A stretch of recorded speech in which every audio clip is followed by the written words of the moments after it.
Cidade Tiradentes de Menina Mulher. Mas quem é a Cláudia Canto?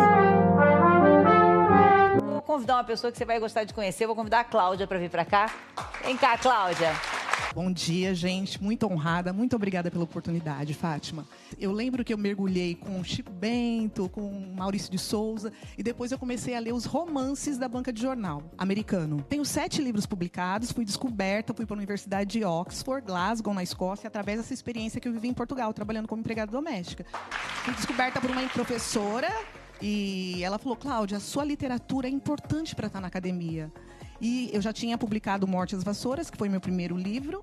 Cláudia Canto, que já foi empregada doméstica em Portugal e hoje é jornalista, escritora, figura de máximo respeito. Esta semana, no Vida Além Fronteiras, conhecemos a história da Cláudia Canto. Cláudia saiu do Brasil para Portugal e sente que não poderia estar melhor. Cláudia Canto, que apesar das difíceis experiências vividas por ela deu a volta por cima, se tornou escritora, já está no 5º livro, é palestrante e hoje motiva outras mulheres e pessoas a superar obstáculos.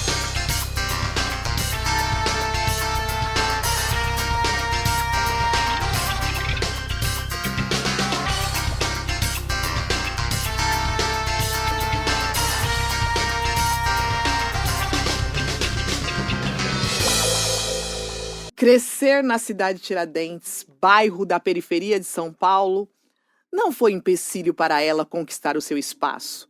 Tornou-se uma profissional multifacetária, escritora, biógrafa, palestrante. Com uma vida nada comum, Cláudia Canto fez um livro de cada aventura e aprendizado. Hoje, tem 21 livros publicados em inglês, português e alemão, sendo o primeiro, Morte às Vassouras, também em inglês, apresentado na Universidade de Oxford, na Inglaterra. Me conta a sua história. Você nasceu aonde?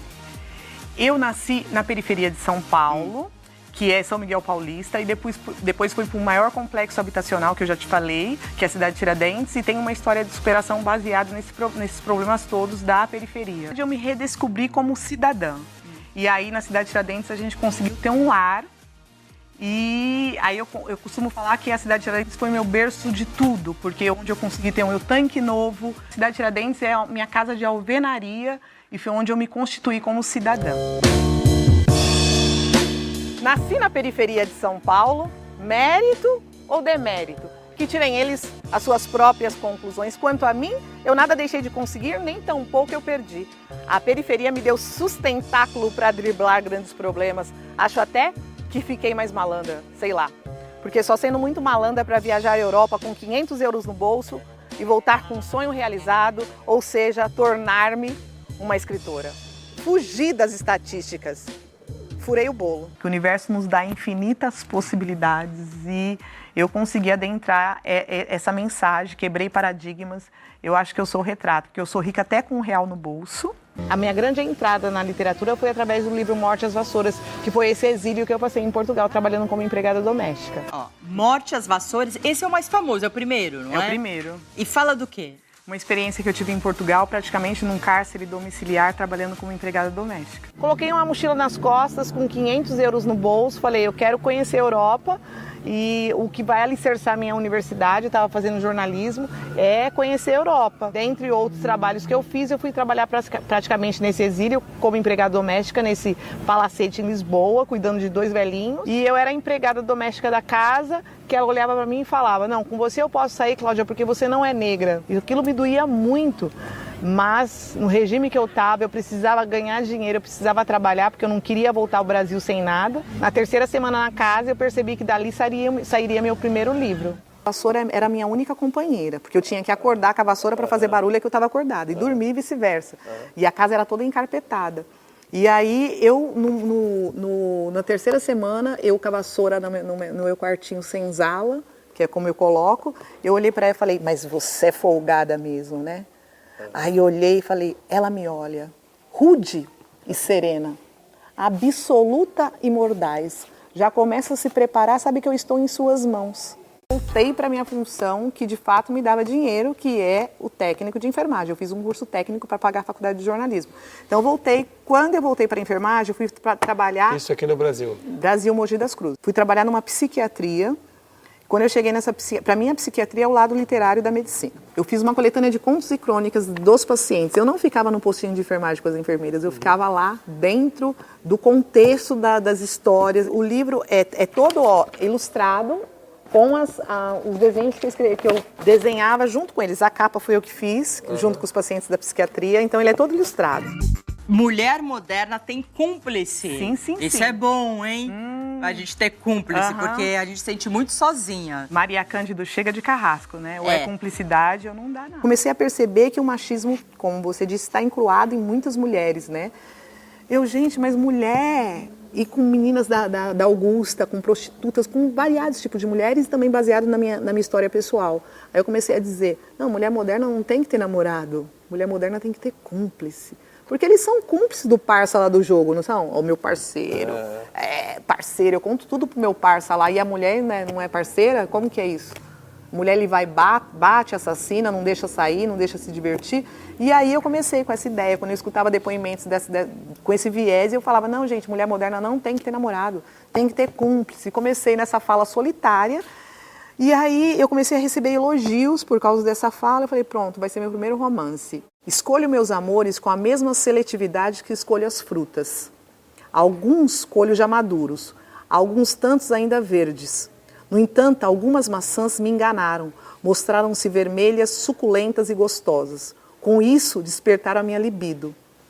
Mas ao dar a primeira mordida, o paraíso prometido transformou-se em um lodo abjeto e nebuloso. Se não fossem as outras frutas, ainda hoje traria o gosto amargo nos meus lábios. Mulher moderna tem cúmplice. Esse daqui... É o quarto. Tá, é o Cidade Tiradentes... De Menina Mulher. De Menina Mulher. É a história do maior complexo habitacional da América Latina. Fica onde? Extremo leste de São Paulo, na periferia, onde 80% da população é de origem negra. O Cidade Tiradentes, eu queria escrever alguma coisa que fosse embasado na minha periferia, na minha comunidade, só que eu não queria ficar no rótulo de literatura marginal e todo esse contexto que eu respeito muito.